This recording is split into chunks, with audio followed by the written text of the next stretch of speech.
Assalamualaikum warahmatullahi wabarakatuh. Kami dari kelompok 7 em, mata kuliah RPL atau Rekayasa Perangkat Lunak. Kami akan mempresentasikan proyek kami, yaitu perancangan pembangunan aplikasi koperasi RT yang basis itu e-commerce dan loyalty sistem berbasis web menggunakan metode waterfall. Kelompok kami ada Zikri Mardani dengan NIM 38, ada Fawas Wisdan dengan NIM 58, ada Muhammad Faris Abiliansyah dengan NIM 87, ada Dewa Putra dengan NIM 96. Oke. Pertama, latar belakang dan masalah. Latar belakang dari Kopai RT. Pertama, ada peran strategis koperasi. Memiliki andil penting untuk meningkatkan kesejahteraan ekonomi berdasarkan keluargaan di tingkat rutin RT. Di tingkat rukun tetangga atau RT. Tuntutan era digital. Koperasi modern dituntut beradaptasi dengan layanan cepat, praktis, dan dapat diakses daring guna menjaga daya saing. Ketiga, ada konsep integrasi. Menggabungkan transaksi e-commerce, loyalty system, serta payment gateway digital. Bisa ada identifikasi permasalahan. Pertama, ada operasional manual. Pengelolaan koperasi dan transaksi konvensional rentan akan keterlambatan dan salah pencatatan. Kedua, ada sistem yang terfragmentasi. Data produk, transaksi, dan pelaporan keuangan belum tentu terintegrasi dalam satu sistem terpusat. Ketiga, ada partisipasi rendah. Belum adanya skema loyalty system berbasis digital untuk memicu partisipasi warga. Kedua, ada tujuan dan batasan penelitian. Tujuan utamanya adalah merancang dan membangun aplikasi Kopi RT berbasis web sebagai platform e-commerce dan loyalty system guna meningkatkan efisiensi operasional. Kedua, ada batasan sistem berfokus pada aplikasi web, autentikasi JWT, sistem loyalitas, integrasi gateway midtrans, dan pengujian black box. Tiga, ada manfaat praktis, memudahkan warga dalam berbelanja, mendistribusikan manfaat loyalty, serta membantu pengurus mengelola transaksi secara otomatis dan transparan. Step ketiga, ada tiga pilar utama aplikasi KPRT. Pertama, ada e-commerce platform, menyediakan katalog produk, koperasi digital, keranjang belanja, modul checkout, pesanan, dan update stok barang secara real time. Itu ada loyalty system, mengintegrasikan sistem pemberian reward otomatis berupa e-point, digital stamp, serta tingkat keanggotaan, ada silver, gold, dan platinum. Terus yang terakhir ada integrated payment gateway, mendukung metode pembayaran multi-channel yang aman dan instan dengan mengintegrasikan sistem payment gateway midtrans. Oke, baik. Terima kasih atas kesempatannya, Saudara Dewa Putra. Saatnya giliran saya, Fawas Wisdan akan menjelaskan apa itu metodologi waterfall yang kami pakai. Di sini kami menganalisis kebutuhan terlebih dahulu, mengidentifikasi fungsionalitas admin, kelola produk atau stok, dan user. Warga bisa mendaftar dan check out, lalu berdapat poin. Lalu selanjutnya ada desain sistem, perancangan basis data relasional menggunakan MySQL, pembuatan use case, diagram, desain UI dan UX, dan IRD. Lalu selanjutnya ada implementasi. Jadi di sini kita mengimplementasikannya melalui modul backend Django menggunakan REST framework dan antarmuka web modern dengan Next.js. Dan yang terakhir ada pengujian dan rilis. Menguji fungsional menggunakan metode black box testing dan rilis sistem stabil siap guna. Nanti akan ada tabelnya di laporan. Lalu di sini ada arsitektur dan perancangan database-nya. Bisa lihat di sini ada tabel-tabelnya.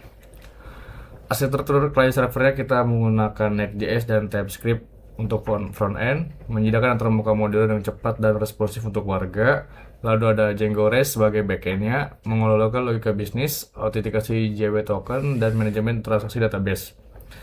Lalu ada MySQL database-nya, kita mengelola 5 entitas table utama, yaitu user, address, book, product, order, dan order item secara relasional. Lalu yang terakhir ada payment gateway, menghubungkan platform koperasi secara langsung dengan core API midtrans.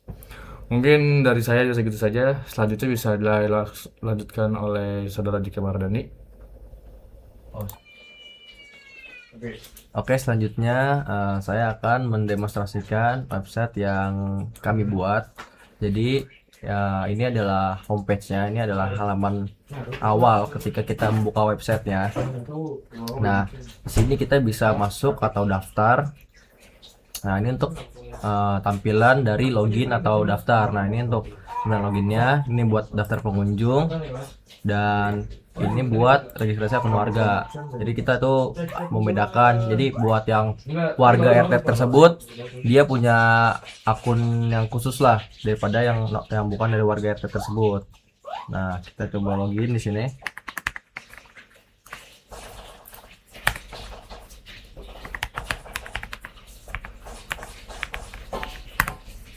Nah, ini setelah kita login, kita di sini ada barang-barang yang ada di si KPRT ini, yang dijual di KPRT ini. Nah, coba kita contohnya misalnya kita mau beli beras nih, kita bisa masukin sini. Kita bisa beli buku, beli Golda Coffee, beli minyak, beli gula gitu. Nah, ntar bakal masuk ke keranjang di sini. Nah, kita juga bisa menambahkan jumlah dari barang yang kita inginkan di sini. Kita juga bisa ngurangin. Kita juga bisa cancel barang tersebut gitu. Nah, habis itu kita di sini buat ngebayar paymentnya. Nah, misalkan kita di sini kita menggunakan Mitrans. Nah, misalkan kita menggunakan QRIS di sini. Kita coba simulasikan bayar di sini ya. Kita di sini pakai sandboxnya Mitrans. Kita copy paste di sini, kita scan, kita bayar. Nah, habis itu di sini otomatis ketika kita sudah bayar bakal payment successful. Nah, habis itu kita lihat di riwayat pesanan. Sabar, kita scroll dulu ke atas. Nah, ini pesanan yang tadi kita sudah pesan, yang kita sudah bayar, dia sudah siap diambil karena kita tadi sistemnya ngambil sendiri. Sebenarnya itu kita juga bisa dianterin. Itu ntar bisa dipilih sendiri. Nah, kita juga bisa ngecek di Mitransnya. Nah, di Mitrans itu juga sudah berhasil, di sini sudah settlement. Nah, setelah itu kita coba login akun admin, karena kita adminnya juga ada dashboardnya tersendiri.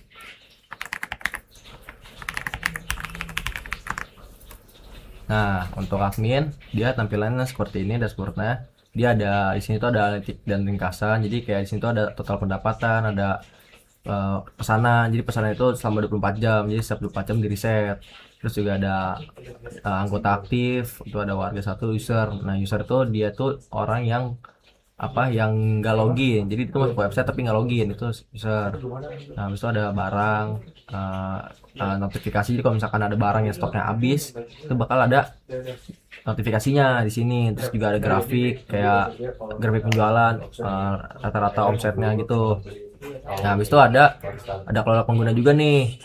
Jadi di sini kita bisa ngelihat pengguna-pengguna yang terdaftar, mulai dari nama penggunanya, kontak email, nick, call, sampai tiernya. Terus ada point and stamp juga. Terus kita juga bisa ngapus user-user yang ada. Nah, terus juga di sini ada nick dan token warga itu buat, jadi kita nanti kalau misalkan warga RT tersebut yang mau bikin akun, jadi kita adminnya tuh bakal masukin daftarkan nicknya dulu di sini, nanti bakal muncul token di sini. Nah, habis itu ada kelola barang. Nah, kita juga bisa mengelola barang di sini. Kita bisa ngedit. Ya, kita bisa ngedit barang di sini. So, kita bisa ngapus juga barangnya. Nah, habis itu ada ini tuh adalah riwayat pesanan dari seluruh akun. Nah, jadi ada ID pesanannya, ada warga siapa yang mesen gitu, ada metodenya apa, bisa pembayarannya apa, terus status kirimnya juga. Nah, di sini juga kalau misalnya kita COD, kita masukin pin dari yang warga yang bikin.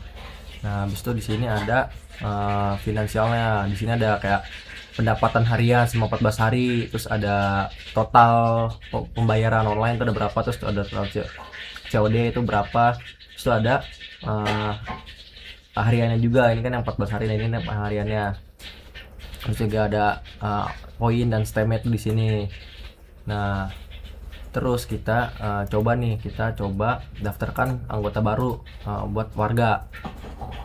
Jadi kita di sini masukin nick dulu nih, nick warga yang mau didaftarin. Di sini juga kita bisa langsung sekaligus pakai tanda koma kalau misalnya sekaligus nih. Contohnya kayak gini nih. Jadi kayak masukin nick pertama, habis itu koma, nick kedua, ataupun kita bisa spasi ke bawah, enter ke bawah gitu buat nick barunya gitu. Misalnya kita masukin di sini nicknya, contohnya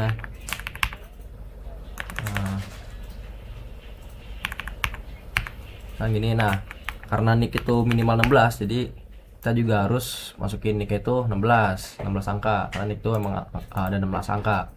Terus kita daftarkan nick. Nah, sini kita berhasil diproses, dibuat 1 dilewati 0.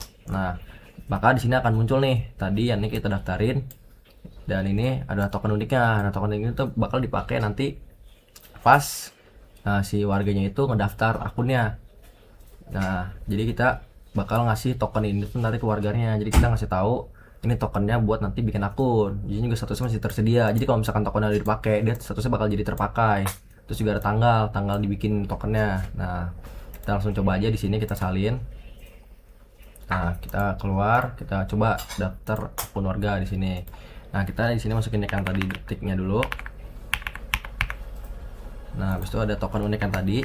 Nah, mungkin kita tes dulu aja kali ya, kalau misalkan token nama nicknya itu nggak sinkron, apakah bakal berhasil atau enggak. Misalkan namanya di sini, terus nomor teleponnya, habis itu ada emailnya.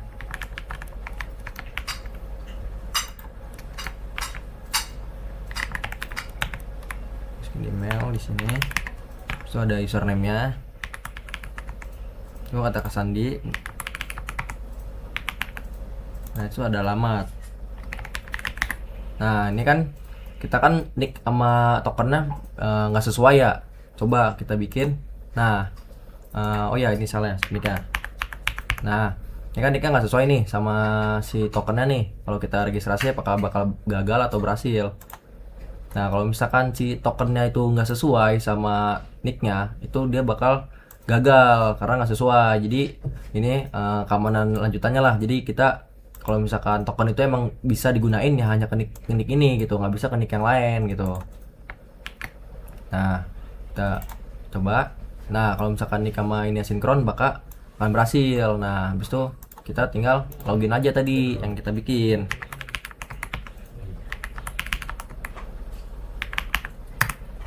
Nah, nih kita sudah masuk ke akun yang sudah kita bikin ya. Di sini juga ada profile dari akunnya.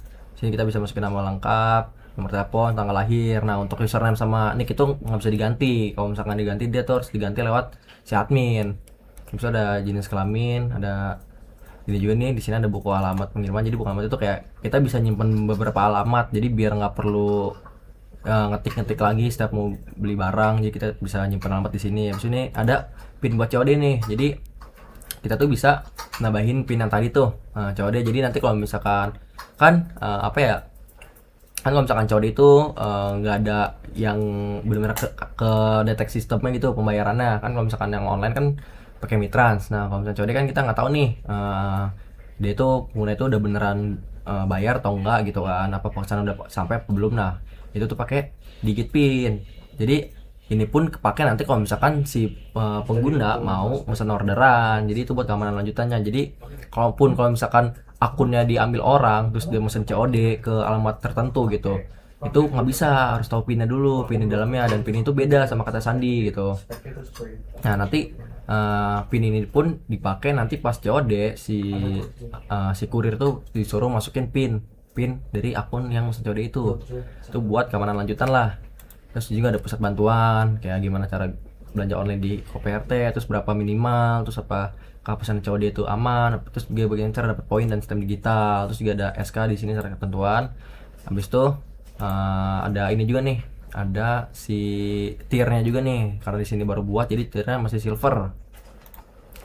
Nah, mungkin sekian demonstrasi dari saya.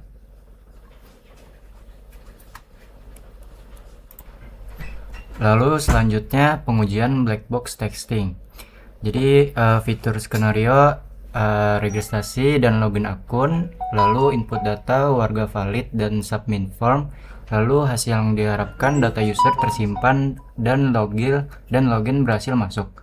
Lalu fitur skenario selanjutnya itu keranjang belanja, menambahkan produk koperasi ke keranjang, kuantitas dan total harga dihitung otomatis. Lalu checkout dan pembayaran itu memilih alamat, kurir, dan klik bayar. Lalu snap token Metrans terbuat dan siap dibayar. Lalu fitur skenario yang selanjutnya itu ada loyalty dan reward. Status transaksi berubah menjadi lunas, lalu A-point dan digital stamp otomatis bertambah. Lalu yang terakhir manajemen admin. Admin mengupdate stok dan produk baru, lalu data di database terupdate secara real time.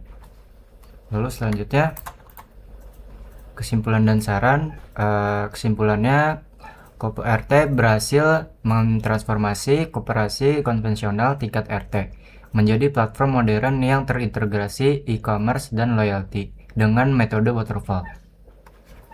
Sekian penjelasan dari kelompok kami. Wassalamualaikum warahmatullahi wabarakatuh.